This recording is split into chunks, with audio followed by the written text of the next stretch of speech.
एवं आज मैं इनकम टैक्स में डेप्रिसिएशन एंड अदर प्रोविजंस के संबंध में मशीन एवं प्लांट के संबंध में जो हाश की दरें हैं उनके बारे में बात करूंगी। पूर्व वाले वीडियो में मैंने बताया था कि जो भी संपत्तियां हैं जिसका करदाता स्वामी है और गत वर्ष में उसने उसको व्यवसाय के काम में लिया है तो ऐसी संपत्तियों पर उसे डेप्रिसिएशन की छूट मिलती है। और आज हम मशीन और प्लांट के संबंध में बात करेंगे।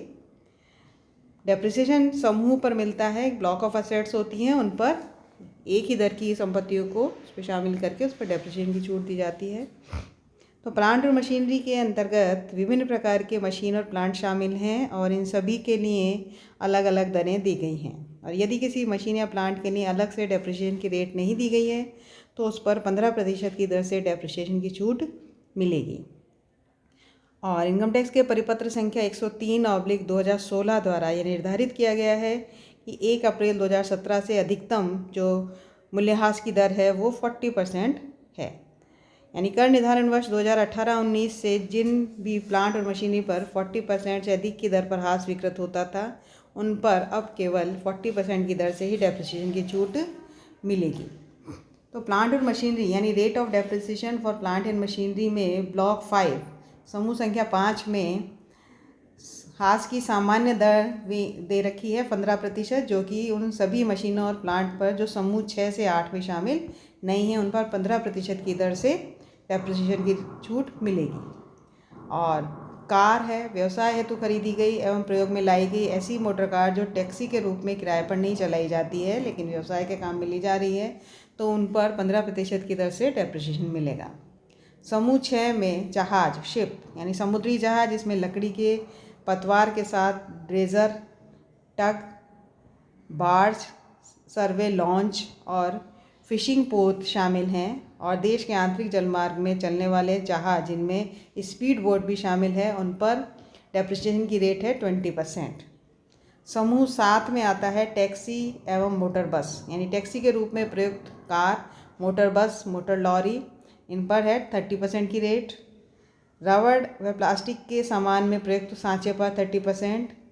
सेमीकंडक्टर उद्योग में इंटीग्रेटेड सर्किट्स बनाने हेतु प्रयुक्त मशीन और प्लांट, चाहे ऐसे उद्योग छोटे से बड़े सर्किट बनाते हों परंतु उन उद्योगों को छोड़ते हुए जिन पर समूह 11 में 80% की दर से ह्रास मिलता है 30% की रेट है।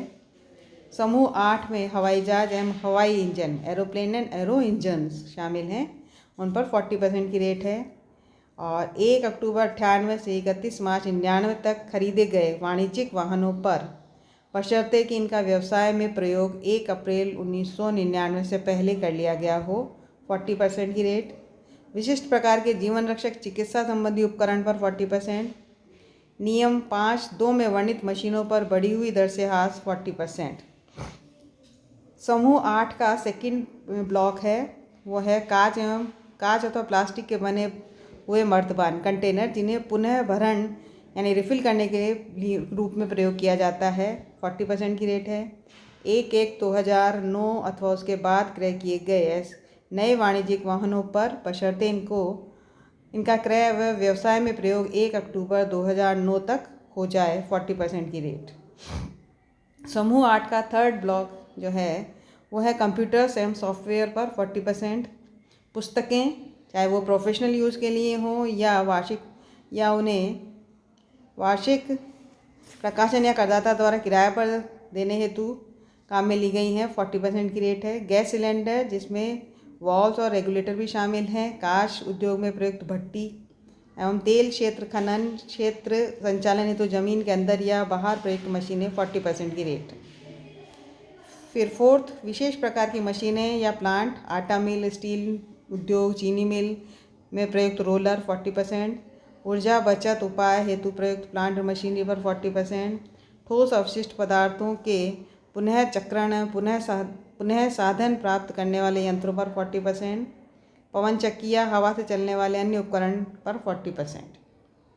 फिर इसका समूह 8 का 5th पॉइंट है अन्य प्रकार की मशीनें या प्लांट। कुछ विशेष प्रकार के उद्योगों में प्रयुक्त ऐसी मशीनें जैसे सभी प्रकार के वायु प्रदूषण, जल प्रदूषण या ठोस अवशिष्ट प्रदूषण को नियंत्रित करने वाले यंत्र पर 40%। नेक्स्ट, मूल संरचना प्रदान करने वाले उद्योगों में जल शोधन हेतु लगाए गए उपकरण या इस कार्य हेतु प्रयुक्त पाइप पर 40%, कृत्रिम सिल्क उत्पादन हेतु प्रयुक्त लकड़ी के फ्रेम पर 40%, सिनेमोग्राफिक फिल्म बल्ब या स्टूडियो लाइट पर 40%, माचिस उद्योग में प्रयुक्त लकड़ी के फ्रेम पर 40%, खनन उद्योग में प्रयुक्त विभिन्न प्रकार के पाइप, रस्से या सुरक्षा लैंप पर 40%, नमक उद्योग में प्रयुक्त पानी के होज आदि पर 40%। तो ये मशीन और प्लांट के संबंध में कुछ दरें दी गई थी। अब इसमें कुछ महत्वपूर्ण बातें जो हमें ध्यान में रखनी है मशीन और प्लांट के संबंध में वो ये है कि प्लांट शब्द में जहाज, गाड़ियाँ, पुस्तकें, वैज्ञानिक यंत्र, चिकित्सा संबंधी औजार शामिल हैं, परंतु इसमें चाय की झाड़ियाँ या पशुधन या भवन या फर्नीचर या फिटिंग शामिल नहीं है। तो प्लांट में कौन से यंत्र आएंगे इसकी कोई स्पष्ट परिभाषा नहीं दी गई है। कोई संपत्ति प्लांट है या नहीं यह परिस्थिति पर निर्भर करेगा। इस आधार पर ट्रैक्टर, सड़क कूटने का इंजन, कारखाने में पानी हेतु कुएं आदि पर एक प्लांट के रूप में हाथ स्वीकृत होता है। और आयकर अधिनियम 1961 के स्पष्ट प्रावधान के अनुसार जब अब प्लांट में किसी भी भवन, फर्नीचर या फिटिंग्स को प्लांट के रूप में हाथ स्वीकृत नहीं होगा। कार पर डेप्रिसिएशन ऑन कार 1 अप्रैल 2001 के पहले विदेशी कार को एक विलासिता की वस्तु माना जाता था और उन पर डेप्रिसिएशन विशेष दशाओं में ही स्वीकृत होता था। भारतीय और विदेशी कारों के संबंध में विभिन्न प्रावधान इस तरीके से है। भारतीय कार के संबंध में है तो भारतीय कार पर डेप्रिसिएशन की रेट 15% है। मशीन या प्लांट पर हाथ की जो सामान्य दर है वो इस पर लागू होगी और दोनों को एक ही ब्लॉक में शामिल किया गया है। तो सामान्य दर 15% हो गई भारतीय कार। और यदि ऐसी कार का प्रयोग टैक्सी के रूप में होता है तो उस पर डेप्रिसिएशन की दर 30% होगी। नेक्स्ट आता है विदेशी कार के संबंध में। विदेशी कार के संबंध में 3 परिस्थितियां हैं। इसमें से तीसरी परिस्थिति जो है कि 1 अप्रैल 2001 के बाद खरीदी गई विदेशी कार पर भी भारतीय कार की तरह ही 15% की दर से डेप्रिसिएशन की छूट मिलेगी और यदि उसको टैक्सी के रूप में काम में लिया जाता है तो उस पर 30% की रेट से छूट दी जाएगी। नेक्स्ट है कार एवं वाणिज्यिक वाहनों के अतिरिक्त अन्य वाहनों पर 15% की दर, यानी कार, स्कूटर, मोटरसाइकिल, इन सब का के लिए कोई अलग से दर नहीं दे रखी है, इसलिए इन पर 15% की दर से डेप्रिसिएशन की छूट मिलेगी। और ट्रैक्टर एवं सड़क कूटने के इंजन के लिए भी अलग से कोई रेट नहीं है, इसलिए 15%, यानी जिनके लिए अलग से कोई उल्लेख नहीं है उन पर 15% की रेट से डेप्रिसिएशन की छूट मिलेगी। अब बात करते हैं वाणिज्यिक वाहनों पर हाथ संबंधी प्रावधान। Depreciation related provisions on commercial vehicles. Commercial vehicle यानी वाणिज्यिक वाहन से मतलब कार, स्कूटर, मोटर कार ये नहीं है, चाहे इनका उपयोग व्यवसाय में हो रहा हो। वाणिज्यिक वाहन से मतलब है भारी माल वाहक वाहन या यात्री वाहन, इसमें ट्रैक्टर, सड़क कूटने का इंजन ये भी शामिल नहीं है। तो ऐसे वाहनों पर जो डेप्रिसिएशन की रेट है वो है 30%। यानी किसी भी वाणिज्यिक वाहन का क्रय एवं प्रयोग 40% हेतु निर्धारित उद्देश्य के लिए किया गया है तो निर्धारित समय सीमा में नहीं हुआ है तो ऐसे वाहनों पर 30% की दर से मिलेगी। अब 40% की रेट है कि यदि कोई कॉमर्शियल व्हीकल 1 अक्टूबर 98 से 31 मार्च 99 तक खरीद लिया गया है और उसका प्रयोग व्यवसाय में 31/3/99 तक कर लिया गया है तो ऐसे वाणिज्यिक वाहनों पर अपलिखित मूल्य पर 40% की दर से डेप्रिसिएशन की छूट दी जाएगी। और साथ ही यदि कोई वाणिज्यिक वाहन 1/1/2009 या उसके बाद खरीदा गया है और साथ ही उसका व्यवसाय में प्रयोग 1 अक्टूबर 2009 तक कर लिया गया है तो इस पर 40% की रेट से हाथ स्वीकृत होगा। पुस्तकों पर डेप्रिसिएशन ऑन बुक्स।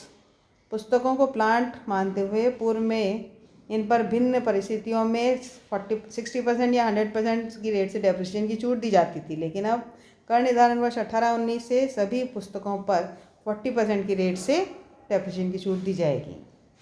नेक्स्ट है संपत्तियां जिन पर बढ़ी हुई दरों से हाथ स्वीकृत होता है। तो सरकार एवं सरकार द्वारा वित्त पोषित प्रयोगशालाओं द्वारा आविष्कार की गई नई तकनीक या नए उत्पादों को प्रोत्साहन देने के उद्देश्य से यह व्यवस्था की गई है कि यदि कोई करदाता ऐसी प्रयोगशाला में विकसित किसी नई तकनीक या ज्ञान का प्रयोग वस्तुओं के निर्माण में करता है अथवा ऐसी प्रयोगशालाओं द्वारा आविष्कृत किसी वस्तु का निर्माण करता है तो उसके लिए खरीदी गई मशीन और प्लांट पर डेप्रिसिएशन की रेट 15% के स्थान पर 40% होगी।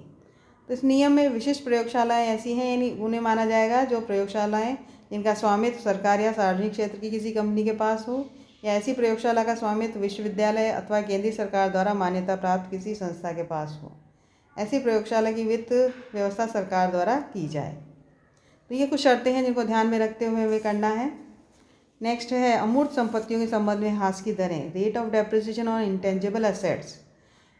इनकम टैक्स एक्ट 1961 के सेक्शन 32(1) में संशोधन करके ये व्यवस्था कर दी गई है कि 31 मार्च 1998 के बाद अगर किसी ने कोई अमूर्त संपत्ति अधिग्रहित की है तो उस पर उसे सेक्शन 35A और 35AB के अंतर्गत कोई छूट नहीं मिलेगी। इस संबंध में पहले जो छूट दी जाती थी वो नहीं देकर उसके ऐसी अमूर्त संपत्तियां 25% की दर से डेप्रिशिएबल होंगी, यानी उन पर 25% की दर से ह्रास स्वीकृत किया जाएगा। तो इस rate of depreciation on intangible assets में आती हैं copyright, patent right, trademark, licence, franchisee एवं तकनीकी ज्ञान। इनके संबंध में अगर कोई उसने पूंजीगत व्यय किए हैं तो उन पर समूह 9 में 25% की दर से डेप्रिसिएशन की छूट दी जाएगी। अब एग्जाम्पल है कि निम्न प्रकार की संपत्तियों पर किन दरों से ह्रास स्वीकृत होगा। तो अभी तक जो हमने रेट्स की उन्हीं के आधार पर हमें इसका जवाब देना है। तो पहला आता है पवन चक्की यानी विंड मिल पर रेट ऑफ डेप्रिसिएशन है 40%। कंटेनर्स जिन्हें पुनः भरण कर सकें उन पर भी है 40%। ऊर्जा के पुनः चक्रण हेतु उपकरण, तो इस पर भी दर जो टेबल में दे रखी है डिफरेंट ग्रुप्स में, प्लांट एंड मशीनरी में 40% की रेट है। माचिस बनाने वाले कारखाने में प्रयुक्त लकड़ी के ढांचे पर 40% है। देश के आंतरिक जलमार्गों पर चलने वाले स्पीड बोट पर 20% की रेट है और कंप्यूटर्स पर 40% है और जीवन रक्षक चिकित्सा उपकरणों पर भी 40% की रेट है। तो ये दरें हमें ध्यान से देखनी है कि संपत्ति कौन सी है और कौन से समूह से रिलेटेड है और उस पर कितना डेप्रिसिएशन की छूट मिलेगी।